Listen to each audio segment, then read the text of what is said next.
ये आकाशवाणी गोरखपुर है। अब आप विकास राय से क्षेत्रीय समाचार सुनिए।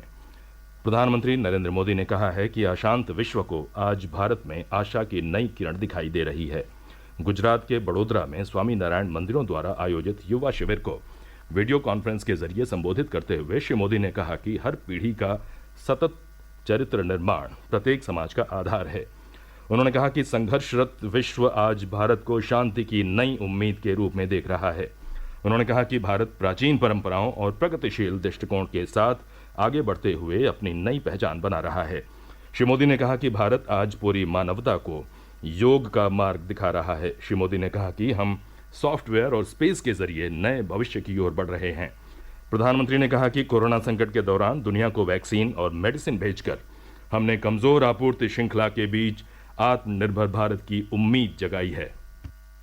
कोरोना काल के संकट के बीच दुनिया को वैक्सीन और दवाइयां पहुंचाने से लेकर बिखरी हुई सप्लाई चेन्स के बीच आत्मनिर्भर भारत की उम्मीद तक, वैश्विक अशांति और संघर्षों के बीच शांति के लिए एक सामर्थ्यवान राष्ट्र की भूमिका तक भारत आज दुनिया की नई उम्मीद है। काशी विश्वनाथ मंदिर ज्ञानवापी मस्जिद परिसर की वीडियोग्राफी सर्वेक्षण रिपोर्ट आज अदालत को सौंप दी गई है। हिंदू पक्ष का प्रतिनिधित्व कर रहे अधिवक्ता मदन मोहन यादव ने आकाशवाणी को बताया कि सर्वेक्षण रिपोर्ट में परिसर की 1500 फोटो और 32 जीबी की 8 मेमोरी चिप्स हैं।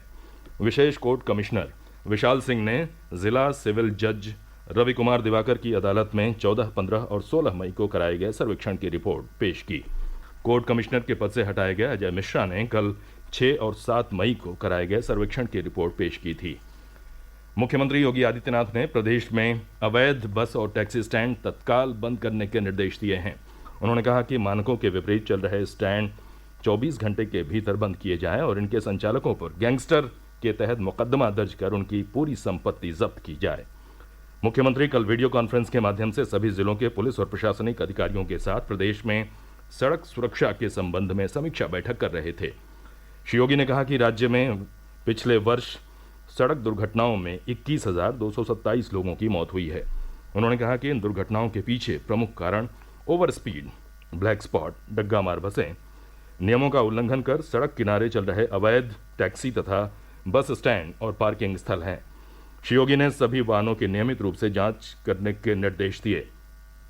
मुख्यमंत्री ने कहा कि यह सुनिश्चित किया जाए कि माफिया प्रवृत्ति का कोई भी व्यक्ति ठेका पट्टे से न जुड़े। उन्होंने कहा कि माफिया को पनपने का अवसर न दिया जाए। श्री योगी ने सड़कों पर मानक के विपरीत बनाए गए ऊंचे स्पीड ब्रेकर को भी तत्काल हटाने के निर्देश दिए हैं। उन्होंने कहा कि ऐसे स्पीड ब्रेकर बीमार व्यक्तियों और गर्भवती महिलाओं के लिए खतरनाक हो सकते हैं, इसलिए इन्हें तत्काल हटाया जाए। सूचना और प्रसारण मंत्री अनुराग ठाकुर ने कहा है कि भारत के पास दुनिया का कंटेंट उपमहाद्वीप बनने की क्षमता है और ये फिल्म निर्माण के लिए एक पसंदीदा स्थान है। उन्होंने कहा कि सरकार की नीतियों का उद्देश्य भारत के मीडिया और मनोरंजन के लिए उपयुक्त तंत्र को बढ़ावा देना है, जिससे सालाना 53 अरब डॉलर का आय होने की उम्मीद है। India forum on India the content hub of the world पर पैनल चर्चा में मुख्य भाषण देते हुए श्री ठाकुर ने कहा कि भारतीय सिनेमा न केवल देशवासियों बल्कि पूरी दुनिया के दर्शकों का भी मनोरंजन कर रहा है। उन्होंने कहा कि सिनेमा ने भारत की गाथा को बहुत ही खूबसूरती से पेश करने में महत्वपूर्ण भूमिका निभाई है। सिनेमा ने देश में स्वतंत्रता संग्राम का भी बेहतर ढंग से चित्रण किया है। श्री ठाकुर ने कहा कि भारतीय मीडिया और मनोरंजन क्षेत्र का अर्थव्यवस्था में अहम योगदान रहा है। यह विश्व स्तर पर देश की सॉफ्ट पावर को भी प्रदर्शित करता है। उन्होंने कहा कि सरकार ने देश में फिल्मों के सह निर्माण और शूटिंग को बढ़ावा देने के लिए पिछले 8 वर्षों में कई पहल की है। आकाशवाणी समाचार ने सोशल मीडिया पर एक और महत्वपूर्ण उपलब्धि हासिल कर ली है। आकाशवाणी समाचार के Twitter handle @AIR news alerts के 30 लाख फॉलोअर्स हो गए हैं। भारत के लोक प्रसारक को मिले लोगों के विश्वास से साइबर जगत में इसकी लोकप्रियता स्पष्ट रूप से दिखाई देती है। आकाशवाणी से प्रसारित किए गए समाचारों की सत्यता, सटीकता और निष्पक्षता को ट्विटर पर अधिक से अधिक लाइक्स मिल रहे हैं।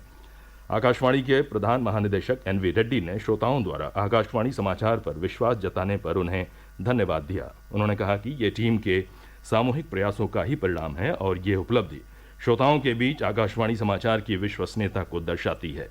समाचार समाप्त हुए। नमस्कार।